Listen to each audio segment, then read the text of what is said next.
சென்னை பெரம்பூர் தொகுதியில் வேட்புமனு தாக்கல் செய்த தாவேக தலைவர் விஜய் தனக்கு 624 கோடி ரூபாய் மதிப்பிலான அசையும் மற்றும் அசையா சொத்துக்கள் இருப்பதாக பிரமாண பத்திரத்தில் தெரிவித்திருக்கிறார்.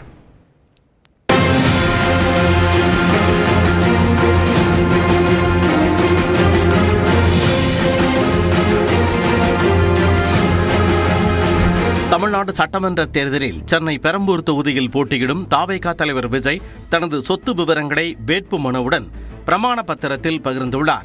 அதன்படி கடந்த 2020-2021 நிதியாண்டில் 8 கோடியே 4 லட்சம் ரூபாயாக இருந்த விஜயின் வருவாய் 2024-25 ஆண்டில் 184 கோடி ரூபாயாக உயர்ந்துள்ளது.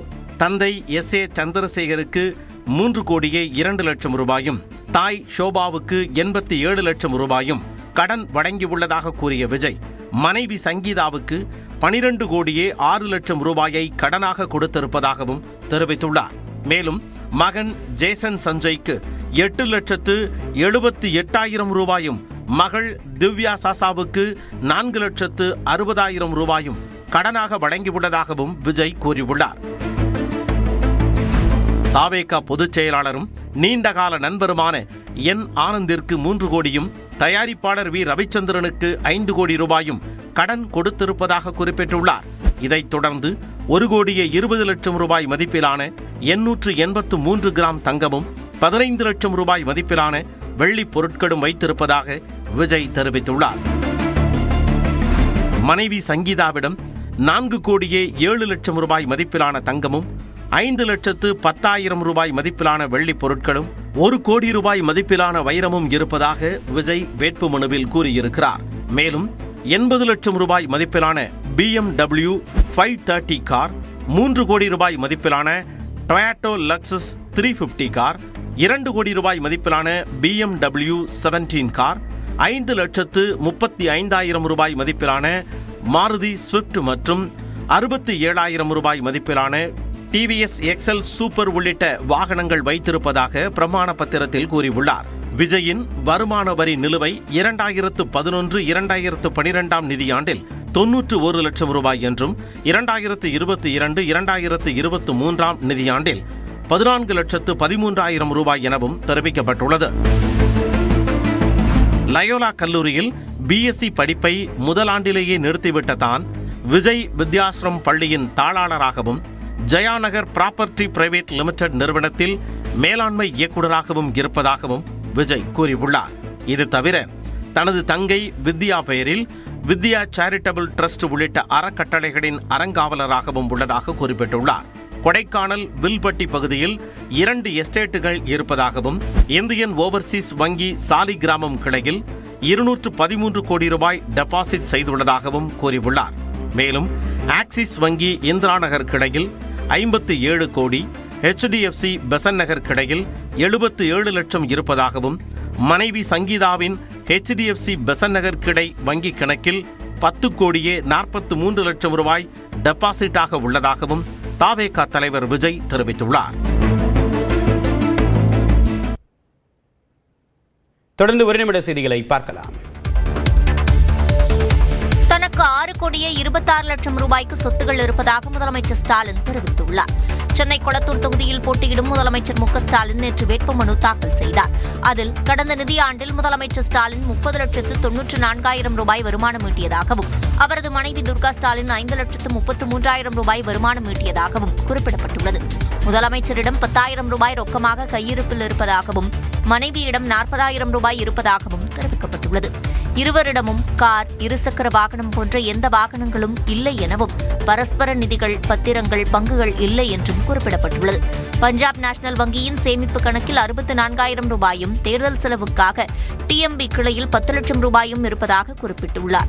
மனைவியின் வங்கிக் கணக்கில் 47 லட்சம் ரூபாய் இருப்பதாக தெரிவித்துள்ளார். தன்னிடம் தங்கம், வெள்ளி உள்ளிட்ட ஆபரணங்கள் எதுவும் இல்லை என வேட்புமனுவில் குறிப்பிட்டுள்ள முதலமைச்சர் மனைவியிடம் 84 லட்சம் ரூபாய் மதிப்பிலான 720 கிராம் பழைய தங்க நகைகள் இருப்பதாக குறிப்பிட்டுள்ளார். தனது பெயரில் 2 கோடியே 96 லட்சம் ரூபாய் மதிப்பிலும் மனைவி பெயரில் 2 கோடியே 11 லட்சம் ரூபாய் மதிப்பிலும் அசையா சொத்துகள் இருப்பதாகவும் முதலமைச்சர் ஸ்டாலின் தெரிவித்துள்ளார். தஞ்சையில் 5,72,000 ரூபாய் மதிப்பிலான விவசாய நிலமும், திருவாரூரில் 1 கோடியே 12 லட்சம் ரூபாய்க்கு வேளாண் பயன்பாடு இல்லாத நிலமும் இருப்பதாக முதலமைச்சர் குறிப்பிட்டுள்ளார்.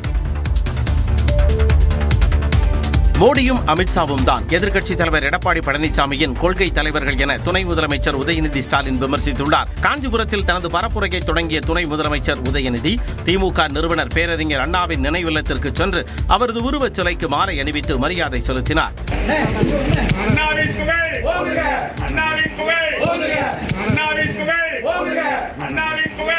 பின்னர் காஞ்சிபுரம் வேட்பாளர் நித்யா சுகுமார் மற்றும் உத்தரமேரூர் வேட்பாளர் சுந்தர் ஆகியோரை ஆதரித்து பரப்புரை மேற்கொண்ட உதயநிதி இத்தேர்தல் டெல்லிக்கும் தமிழ்நாட்டிற்கும் இடையிலான போர் என்றும் எடப்பாடி பழனிசாமியை அடிமை என்றும் விமர்சித்தார்.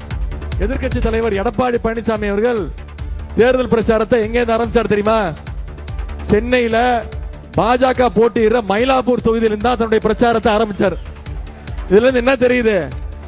நம்மளுடைய கொள்கை தலைவர்கள் பேரறிஞர் அண்ணாவும் டாக்டர் கலைஞரும். எடப்பாடி பழனிசாமியோட கொள்கை தலைவர் யாரு? அமித்ஷாவும் மோடி அவர்களும். பாசிச சக்திகளுக்கு தமிழகத்தில் எப்பொழுதும் இடமில்லை என்றும் உதயநிதி ஸ்டாலின் தெரிவித்தார்.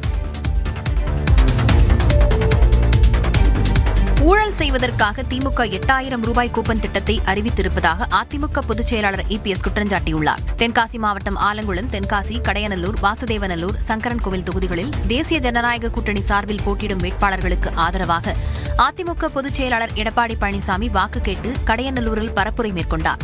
அப்போது பேசிய அவர் திமுக அறிவித்துள்ள 8000 ரூபாய்க்கு பொருட்கள் வாங்கும் கூப்பன் திட்டம் ஊழல் செய்வதற்காக அறிவிக்கப்பட்டிருப்பதாக குற்றஞ்சாட்டினார். சிறுமிக்கு பாதுகாப்பு இல்ல, பெண்களுக்கு பாதுகாப்பு இல்ல, என் பாட்டி மாதிரி கூட பாதுகாப்பு இல்ல. கேவலமான ஆட்சி. உண்மைதானே? ஆக இதையெல்லாம் தடுத்து நிறுத்த வேண்டும் என்றால் அதிமுக ஆட்சிக்கு வர வேண்டும். பரப்புரையின் போது வந்த ஆம்புலன்ஸுக்கு வழிவிடும்படி EPS கேட்டுக்கொண்டார். தன் பரப்புரையை தொடர்ந்த எடப்பாடி பழனிசாமியின் வாகனத்தை கழுகுமலை அருகே தேர்தல் பறக்கும் படை அலுவலர்கள் சோதனையிட்டதால் பரபரப்பு ஏற்பட்டது. தமிழ்நாட்டில் பாஜக வேட்பாளர் பட்டியல் இன்று வெளியாகிறது. சட்டப்பேரவைத் தேர்தலில் அதிமுக தலைமையிலான தேசிய ஜனநாயக கூட்டணியில் பாஜகவுக்கு 27 தொகுதிகள் ஒதுக்கீடு செய்யப்பட்டுள்ளன. இதனைத் தொடர்ந்து பாஜக போட்டியிட உள்ள தொகுதிகள் கடந்த வாரம் இறுதி செய்யப்பட்டன. கூட்டணியில் உள்ள கட்சிகளின் வேட்பாளர்கள் ஏற்கனவே அறிவிக்கப்பட்ட நிலையில் பாஜக வேட்பாளர்கள் குறித்து தீவிர ஆலோசனை நடத்தப்பட்டது. இந்நிலையில் பாஜக மேலிட தேர்தல் பொறுப்பாளரும் மத்திய அமைச்சருமான பியூஷ் கோயல் இன்று காலை சென்னை வருகிறார். இதனைத் தொடர்ந்து செய்தியாளர்களை சந்திக்கும் அவர் பாஜக வேட்பாளர் பட்டியலை வெளியிடுகிறார். மேலும் கட்சியின் தேர்தல் அறிக்கையையும் வெளியிட உள்ளார். இதில் வேட்பாளர்கள் யார் என்ற எதிர்பார்ப்பு எழுந்துள்ளது. இதனிடையே காங்கிரஸ் சார்பில் போட்டியிடும் வேட்பாளர்களின் பட்டியலும் இன்று வெளியாகும் என்று தகவல்கள் தெரிவிக்கின்றன.